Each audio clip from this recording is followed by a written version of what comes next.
Some of them, they're on your WhatsApp status where you put something up and they're telling you, now, wow, you don't join them, they do motivational speech.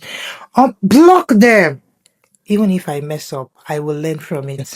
Every action that you avoid is sponsored by a thought that you did not examine properly. Hello, welcome back to my YouTube channel. Today is going to be an amazing one. We are diving deep into confidence. And for a long while, I used to be the type that would say I was shy. Yes.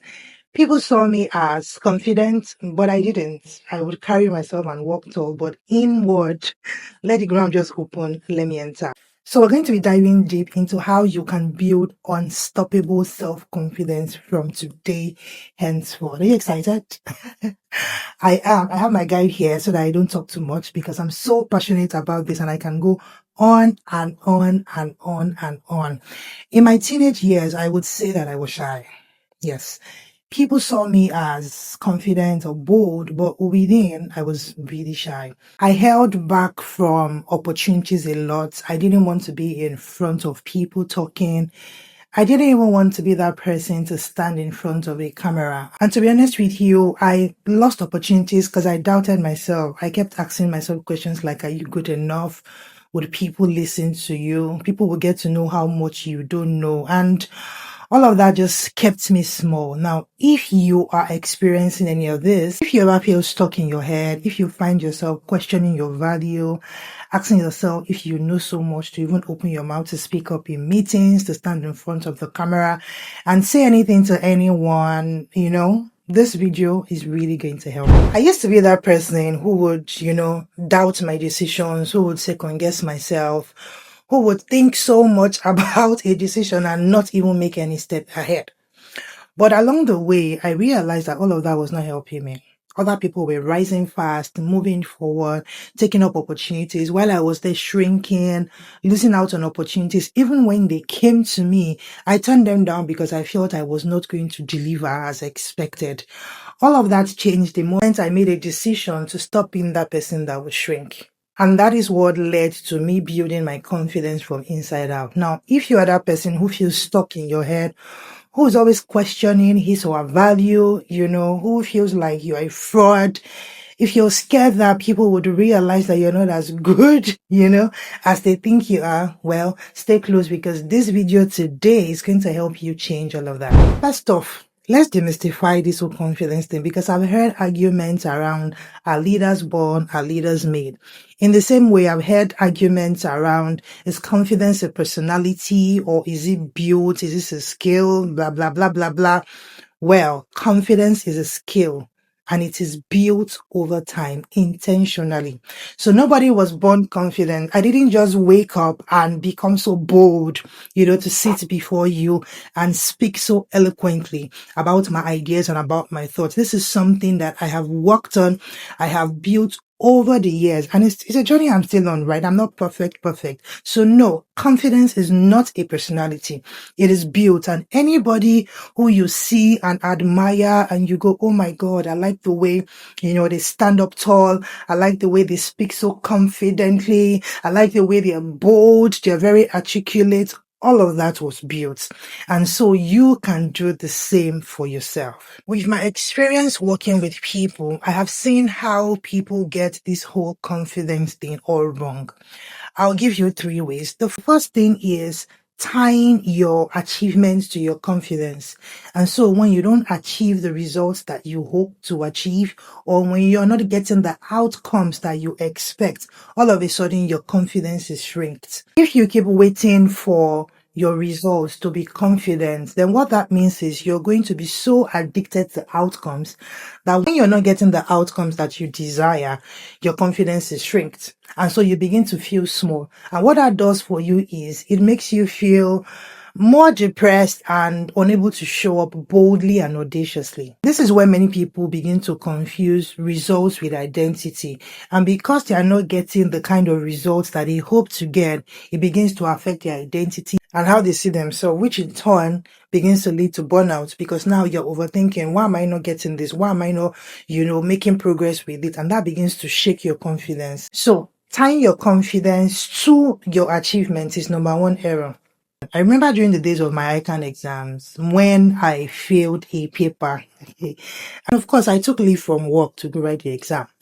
So when you're back, they're asking you, how was your exam? And you're like, oh, it went well, though. Let the results come out and speak for themselves. And then the results come out and everybody's jubilating in the office. Oh, so and so person is done. Oh, congratulations, you're going to the next level. And then they go, Phage, how far? And I'm like, I didn't pass the paper. Those moments were not good because to a large extent, it made me feel like, am I dumb? Why am I not passing this paper? Other people wrote the same exam and they passed, And if you're not careful, moments like that can make you feel small and then it can affect your confidence. What I've learned over time is that true confidence really comes from knowing your value, knowing your worth, and understanding that mistakes does not define you. So attaching your results to your confidence is the number one error that people make.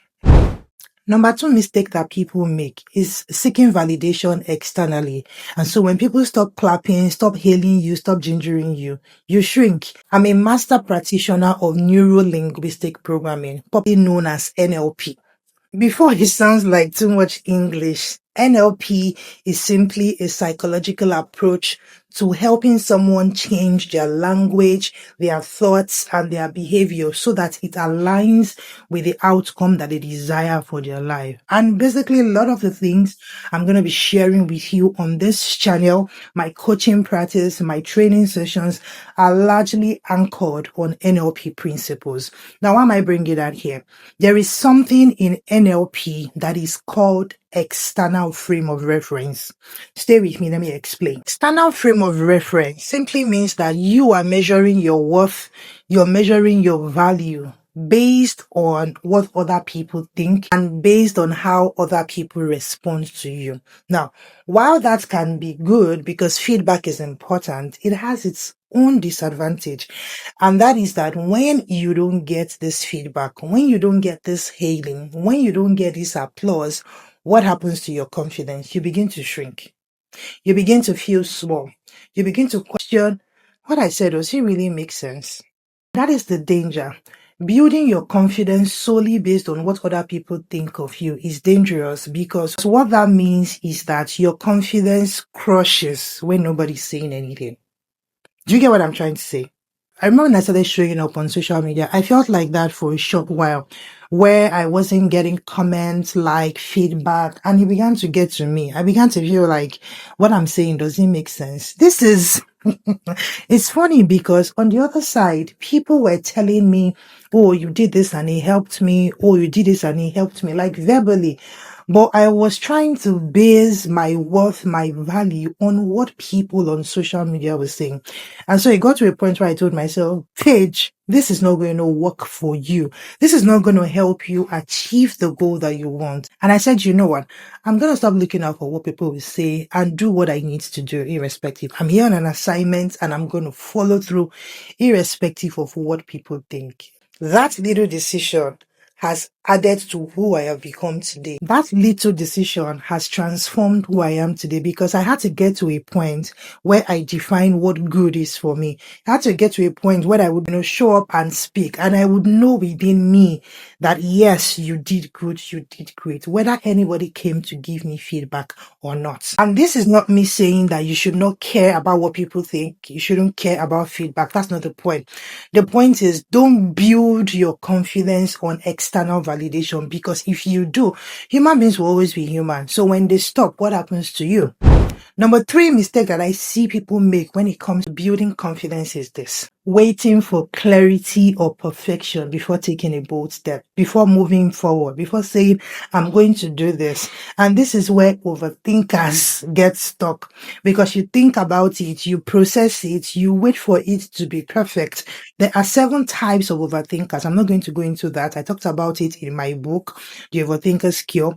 But there are 7 types of overthinkers, and people who spend time overthinking, who get stuck in the cycle of thinking and thinking, barely get any results because they are waiting for that perfect moment, or they are asking themselves, what will people think? Or they are wondering, do I need to get more information and all of that? One thing I have learned is that clarity does not come after you take an action. Clarity comes on the journey.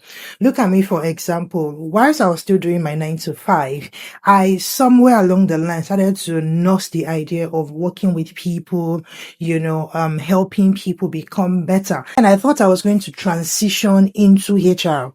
And so I'd applied for, masters in HR to different countries, and I'd gotten admission from about 4 to 5 schools. As I went on with that process of taking little actions every day, I got further clarity. I realized that masters in HR was not really the path for me. And that was how I diverted into understanding the mind, mastering emotions, and taking certifications in all of that. And today I'm here working with both individuals and corporate organizations. Imagine if I never started.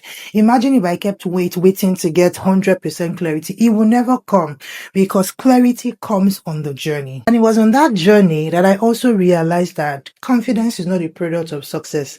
In fact, confidence is the fuel that pushes you to be successful.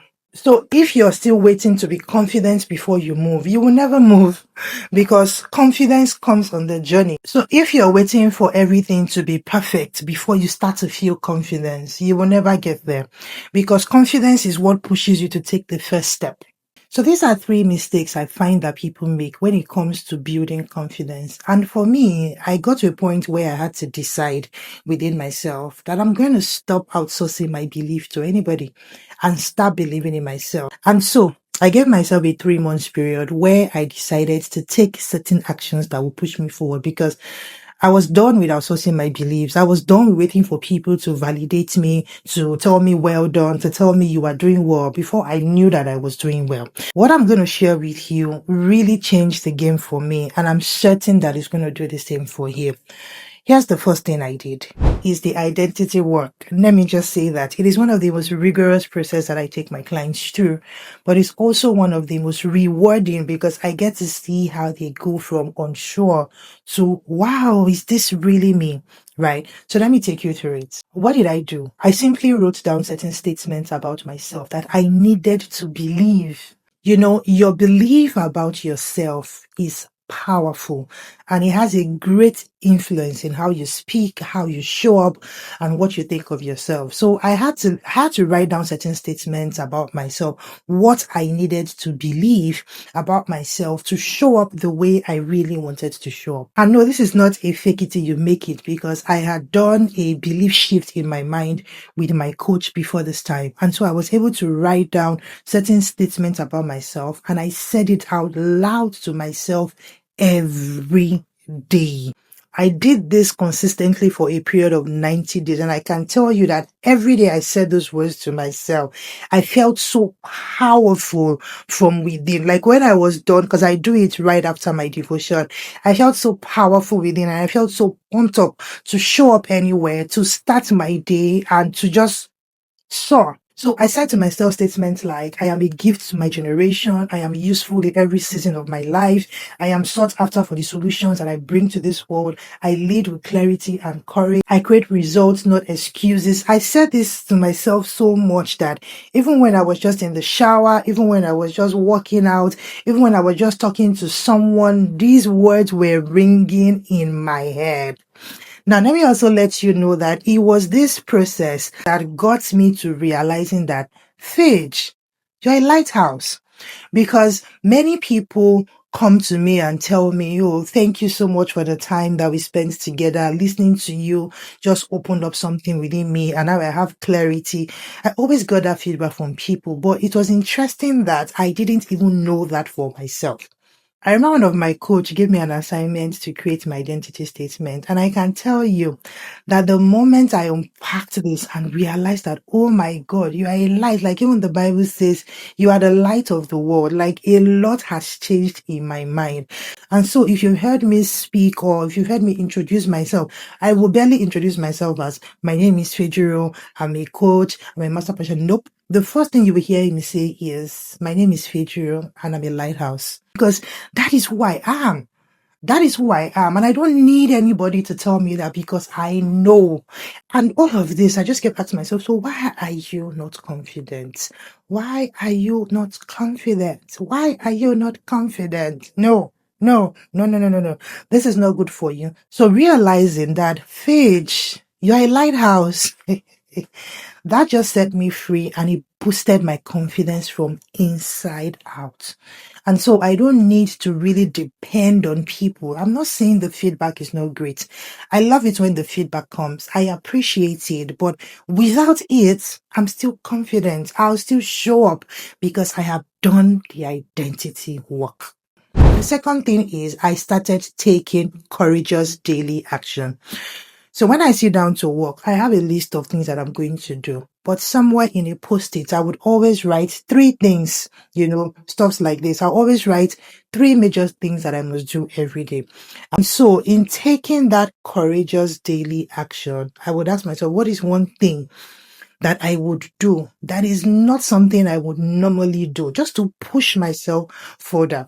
This kind of question is what made me to engage the coach that I worked with when I was writing my book 2 years ago. Yes, because I knew that I needed to take one courageous decision that day. That day I woke up, I had done my research, asked questions, and I had gotten a contact of somebody that I could work with. And I told myself, Phage, once you pay this guy to begin this work, you have committed. And that day I engaged him, we finalized, and then I made payment. That singular action pushed me closer to achieving that particular goal because I knew that stalling and thinking was not taking me forward. So taking one courageous step every day, sometimes it's just to call somebody, sometimes it's to send a message. It doesn't have to be something big. It can just be something small. Sometimes it's sending my sister a message to say, hold me accountable to this. Sometimes it's sending my close friend a message to say, follow me up on this on Friday. Just little steps that pushes you forward to your goals. The third thing is I did what I call thought audits. Yes. Our thoughts are powerful. And so I had to form the idea of writing down my thoughts before the moment where I would normally give up. Let me explain. A thought audit is an intentional act of noting the particular thought that shows up right before that moment where you give up, right before that moment where you shrink, right before that moment where you say, I'm not doing. So you're in a meeting and people are contributing and you have an idea. It sounds really good to you, but you process it, and then you say, let me just keep quiet. They've said everything. Or, let me just keep quiet. This will not make sense. Those thoughts are what you need to write down because guess what? They're the real culprits. So rather than just letting the meeting go and you never get to speak up or share your thoughts, go back and audit that thought and ask yourself the question, so what did I say to myself that made me decide not to speak up? What did I say to myself that made me decide that my contribution is not worth it? Because even if you have an idea that is similar to somebody else's idea, how you say it would be totally different because you're 2 different people. You need to question what you've told yourself. Oh, I'm not good enough. Oh, I'm not that intelligent. Is it really true? We begin to troubleshoot into that thought. Is it making sense?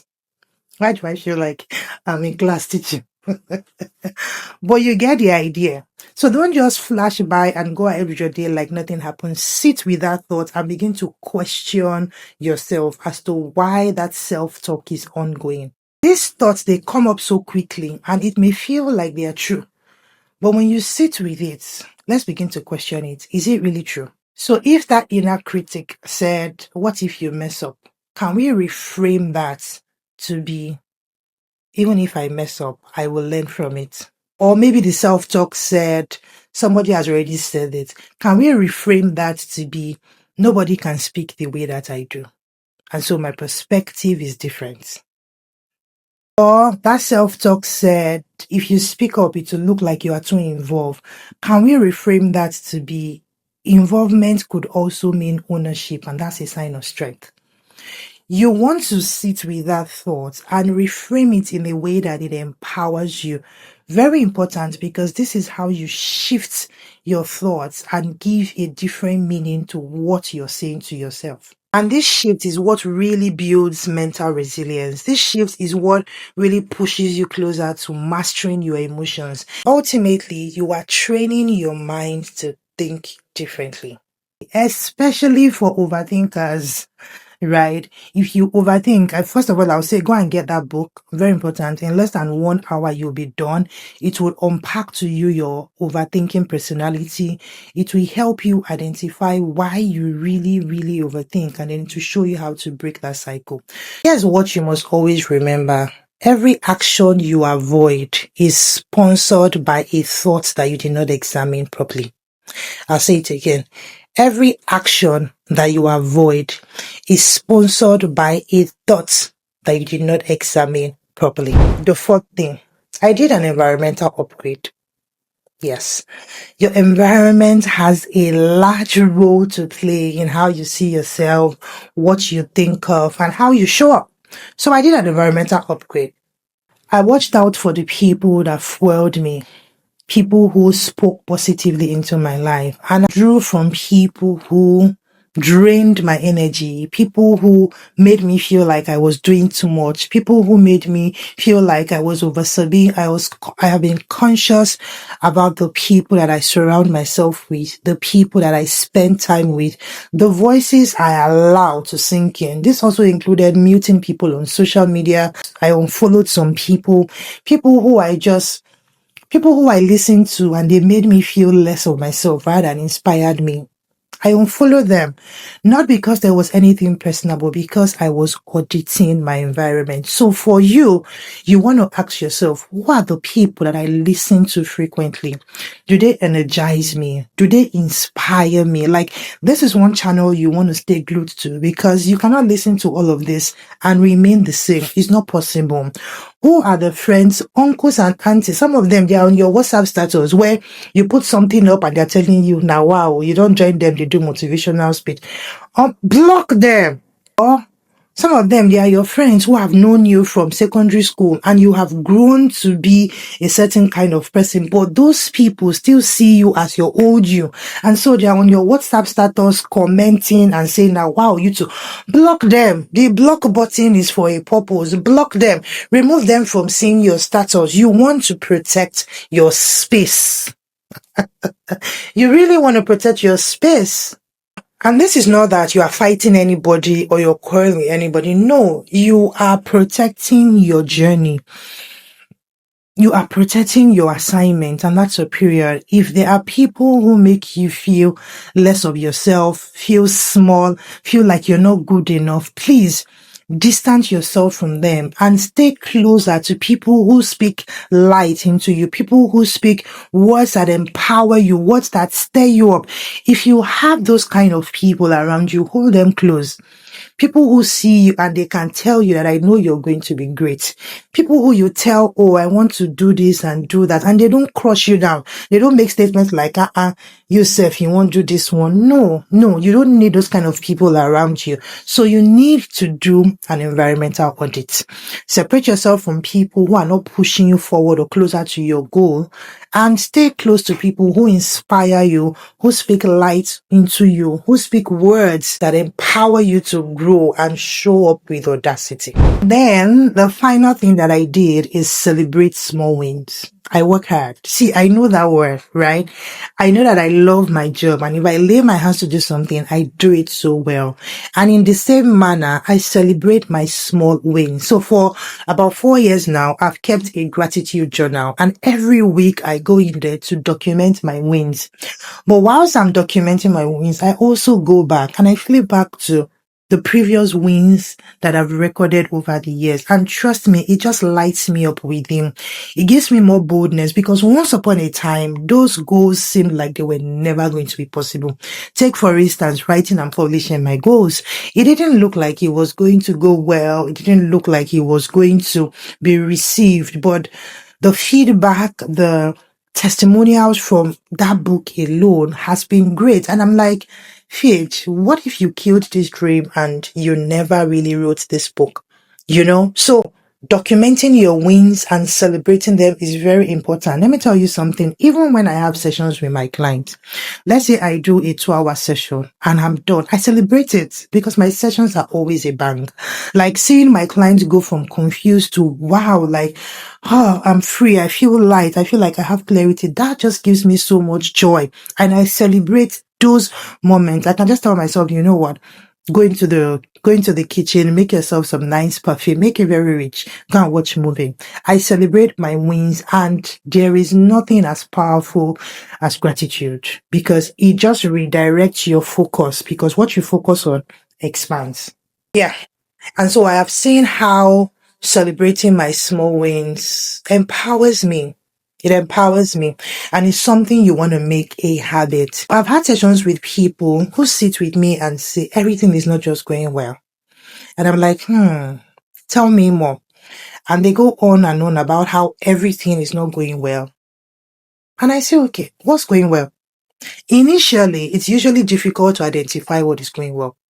But when I press on, they begin to name 1, 2, 3, 4, 5, 6, 7, 8 things that are going well. And I go, but you said everything is not going well. Why? Because what you give attention to grows. So if you keep focusing on the problem, it will look like you're not making any progress. But if you can just document and celebrate the little wins, you will build more momentum within to keep you going. Okay. So these are the 5 things that I have done that has helped me to really build confidence within as opposed to waiting for people to ginger me, to celebrate me and all of that for me to feel confident to do the things that I need to do. So how can you do the same for yourself? Trust me, you don't need 3 years. You don't need 5 years. You don't need extra certifications and all of that. All you need is a mindset shift. All you need is to rewire your mind. And how can you do this starting today? I'll tell you. The first one is choose your identity statement. For me, my own statement is, I'm a lighthouse. I don't just inspire, I illuminate minds. I lead with clarity and courage. I am useful, sought after, and deeply aligned with my values. My presence creates transformation with or without an applause. And that's a period. I know that you've listened to this video up until this point. I know that you have gotten value. I know that something has spoken to you. I know that you will hear my voice in your head sometime later in your life, today, tomorrow, or anytime. And that's the kind of belief in yourself that you want to have. So sit with yourself and write down your identity statement. When I work with my clients one-on-one, I have a guide that I take them through. Like I said, it's rigorous, but at the end of the journey, they have deeper clarity as to who they are. Number 2, do one brave thing every day, no matter how small. So now you have clarity as to who you are. You have clarity as to your identity. You've written down your identity statement. Number 2 is to do one brave thing, no matter how tiny. Just take action. Maybe it's to call somebody. Maybe it's to message somebody. Maybe it's to commit to doing something with somebody. Maybe it's to stop doing something. Take one tiny, bold step that aligns with who you are. So I'm thinking, if I see myself as a lighthouse, it means that I should not be ashamed to show up and share my truth. It means that I should not be ashamed to share my value because the world is waiting for me to shine. And if I shrink and I don't shine my light, people in the world are going to suffer. So this is how I think, and this is what pushes me to show up from inside out. Number 3, audit your thoughts. I've taken you through that process. Write it down and begin to reframe that fear as a fuel that pushes you forward. Number 3, audit your thoughts. I've shown you how to do that. Begin to reframe that fear with facts, right? So that you can build momentum from within to take action. These 3 steps would help you, but I'll say this, of everything, stop waiting for confidence to take action. Movement is what builds confidence. So with every little step, you get to build confidence in yourself. It's not the other way around. Movement is what builds confidence. So take action, no matter how small, just move. Okay, now, I want you to do something for me. I know that this has been very helpful for you. And if by now you have not subscribed, what are you waiting for? Because insights like this are what I'm going to be sharing with you in subsequent videos. Okay. Now, go into the comment section and share with me, what is your identity statement? I'm eager, I'm curious. I really want to read, right? I really want to know what your identity statement is. And if you're still wondering, who's this Fetchy girl?